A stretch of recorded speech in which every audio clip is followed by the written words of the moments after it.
It's just about that time. We have 3 more rows to get prepared today for another planting of tomatoes.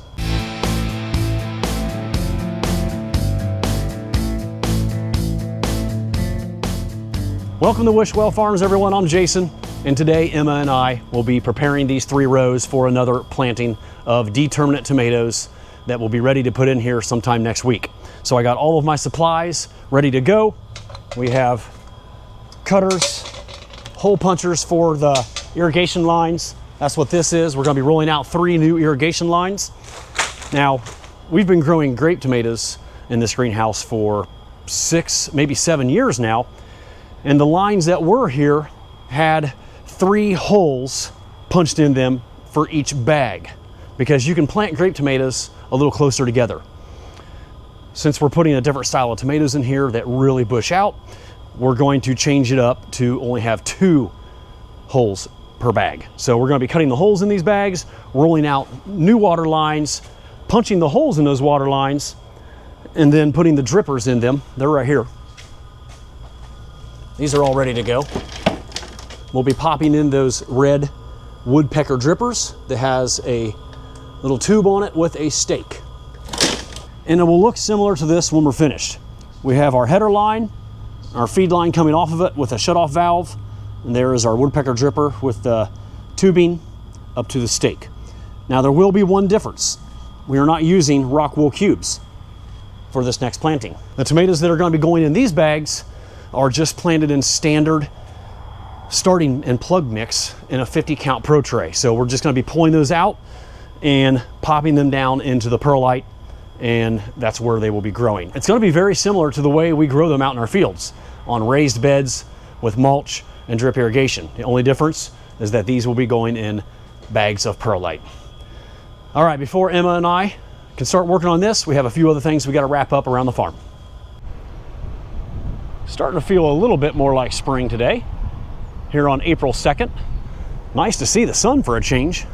It has been cold, cloudy, and rainy for the last 3 or 4 days, and it almost felt like winter again. And there's our predictable loud train interrupting my video again. All right, Emma is currently up here in greenhouse number 2, finishing up some clipping. I'm gonna help her get that wrapped up, and then we'll head down to the other greenhouse to start working on those perlite bags and new feed lines.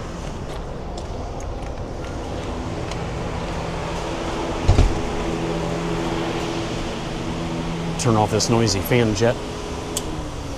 These are the determinate tomatoes that we planted last week, and I can see that they're finally starting to get some new growth on the top.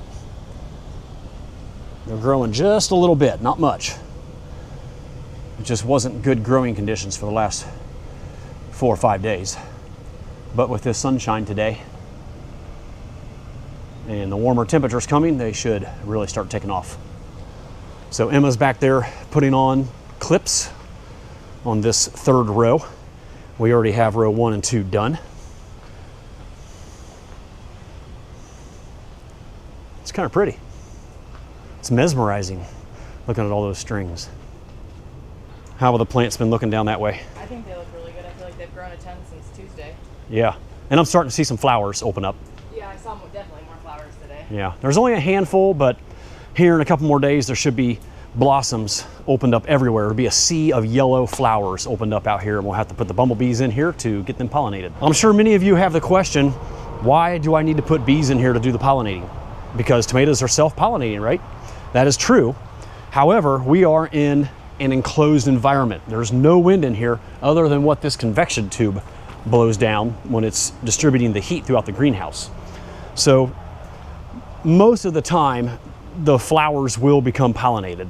The tomato blossoms will become pollinated just from us working on them, from that little bit of air coming out of that fan jet convection tube. And I could walk up and down the rows with a leaf blower to pollinate them that way. But that takes extra time and effort, and you want to do it at the right time when there's low humidity, so the pollen is not sticky. Otherwise, you'll get ugly looking tomatoes, ugly shapes, cat-faced, zipper scars, things like that. So the bees do a phenomenal job. They know when to pollinate them, and they're always pollinating, so I don't have to worry about doing it myself. Now, here in about a month, the sidewalls on both sides of this greenhouse will be rolled up every day for natural ventilation to cool this greenhouse because it gets so hot. At that time, the bees aren't really necessary, and that's about when they start fading away, fizzling out. They've kind of run their course. They only last about 2 months. So once the bees have run their course and they're finished up, and we have the sides up every day, and we're getting cross ventilation through here, that does a great job of pollinating them, and I don't get a second hive. I just get that one hive. Let me show you some of these flowers. Some nice pretty blossoms.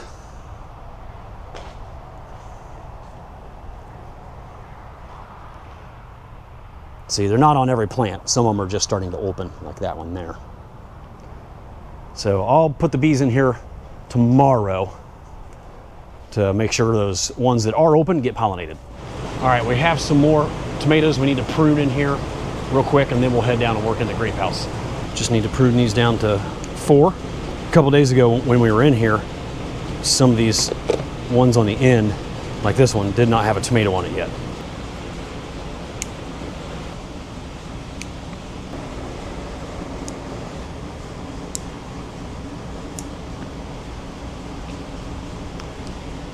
You could go either way on this one. This one looks like a nicer tomato, and this one's kind of hanging out really far, which is going to end up drooping and kinking. So we'll remove that one. There's our 4. Actually, what I should have done is remove this big ugly one. Oh, and I just did on accident. Sometimes that happens. So here's what that big tomato looked like. This would have been a second-hand tomato, like a scratch and dent tomato. And Emma wanted to show me this one. This one's really bad. This happened because when that flower was pollinated, it was really humid in here, and the pollen was sticky, and it didn't get pollinated correctly. For lack of better terms, that's the best way to explain it. Just a lot of scars and open lockules, that's what that's called. So those are the lockules inside the tomato where the seeds develop. Crazy looking tomato. This is a nice easy one. 4 nice tomatoes. Cut off the rest. Now, since we just did this job like 3 days ago, there's not a whole lot. We're just getting the ones that weren't quite ready a few days ago.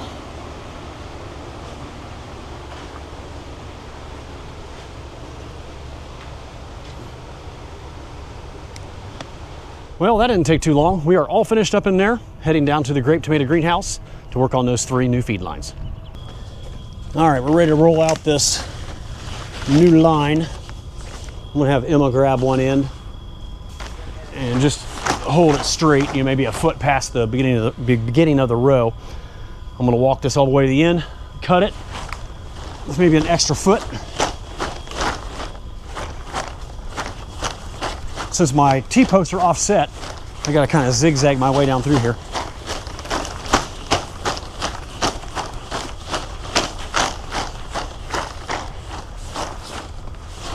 I don't know if this line is going to try to wind itself back up. Now, if I was doing thousands of feet of this, I would do it a different way. But we only got 3 rows to lay. It's only going to take a few minutes.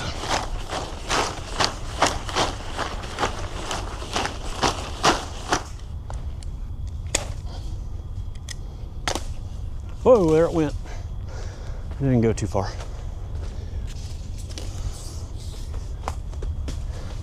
I'll just lay it under this bag for now. Now let's get the next 2 done.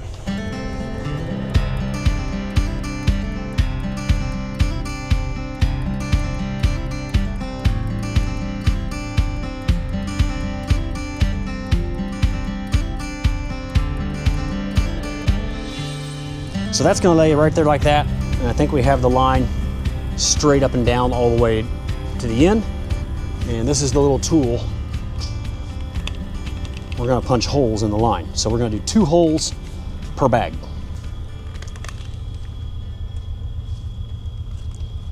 Pretty nifty little tool.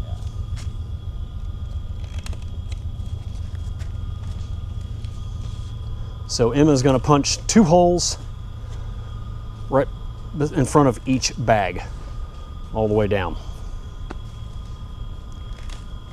After we have our holes punched, we'll bring over our drip lines with woodpecker drippers,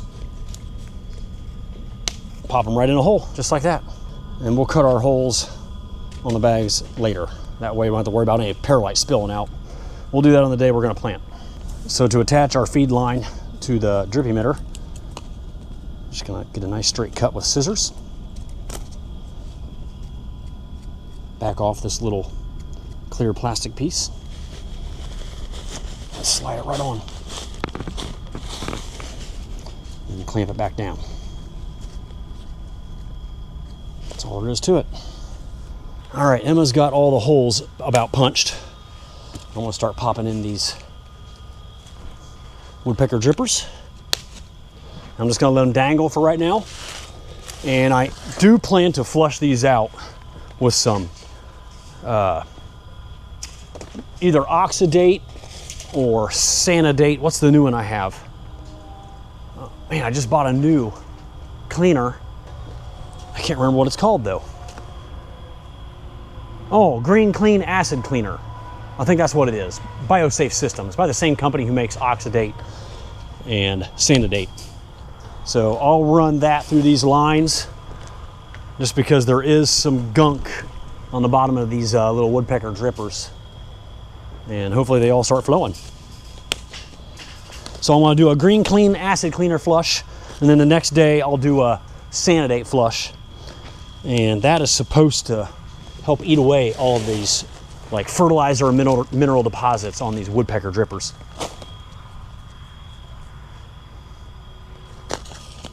The Green Clean Acid Cleaner is basically just a sulfuric acid. I'm sure it has some other ingredients in there too.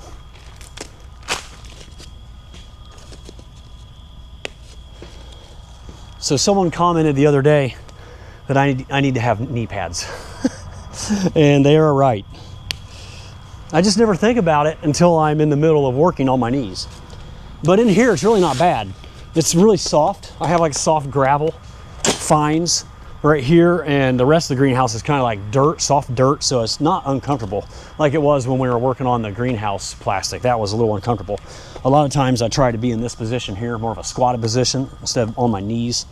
But it's a lot of bending of the knees, and as I age, I notice I feel a little bit more sore the next day after I do a lot of work on my knees.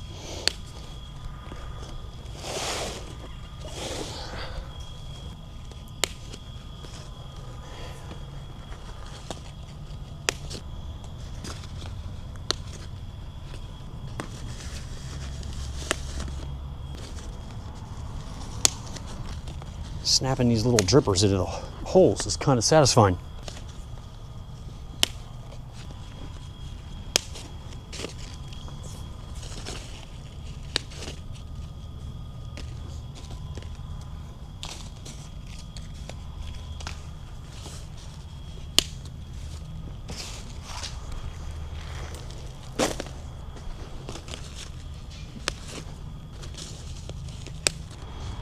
We have all of our woodpecker drip emitters punched in the line, and now we're just putting in the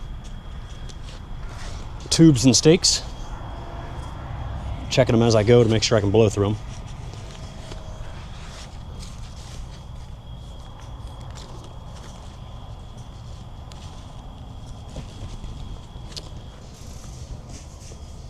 I haven't had one yet that's plugged. There's one with a broken stake. I'll replace that one. All right, we have everything finished up in here, ready for transplanting next week, other than cutting the holes in the bags, but I think we'll do that as we go. I got one more thing I want to have Emma help me with before lunch up in the long greenhouse, greenhouse number 2. All right, Emma and I just went down the road to our other farm to get some T-posts that I had stored in there, and that's what we're going to use to trellis up these determinate tomatoes.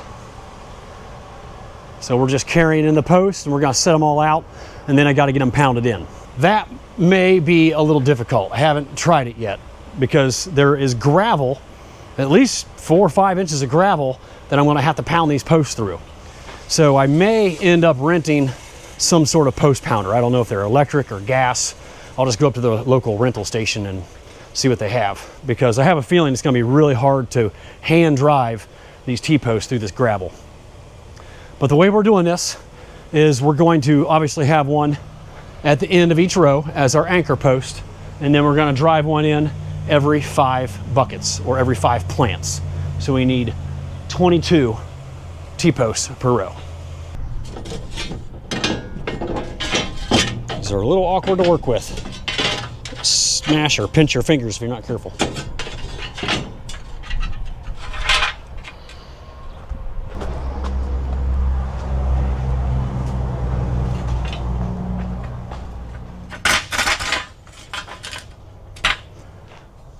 It almost works out perfect to lay them down end to end, and it's the perfect amount, or the perfect spacing.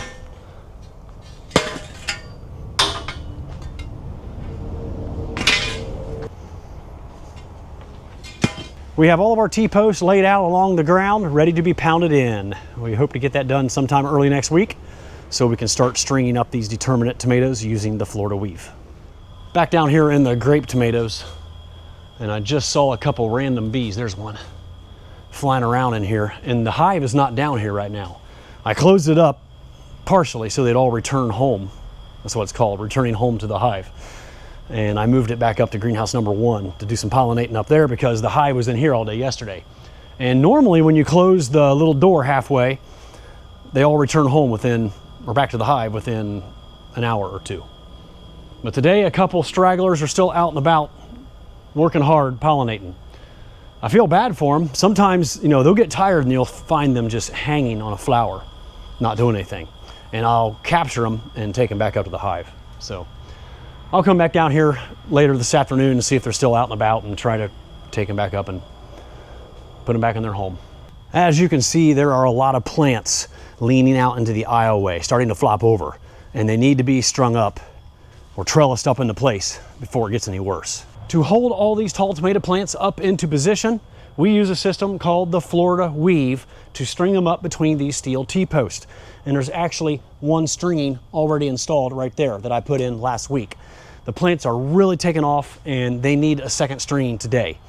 I actually filmed installing that first line of trellis last week for the next video, but the audio was all messed up. It was really bad and it was unusable. So as soon as I finish lunch, I will be out here stringing these up, and that is what the next video will be all about. So if you are interested in learning more about the Florida weave and how we use it here in the greenhouse and out in our field crops or our field tomatoes, be on the lookout for that video coming up next. Thank you so much for watching, everyone. I really appreciate it. And don't forget to like this video if you enjoyed it, and I will see you all again next time down on the farm.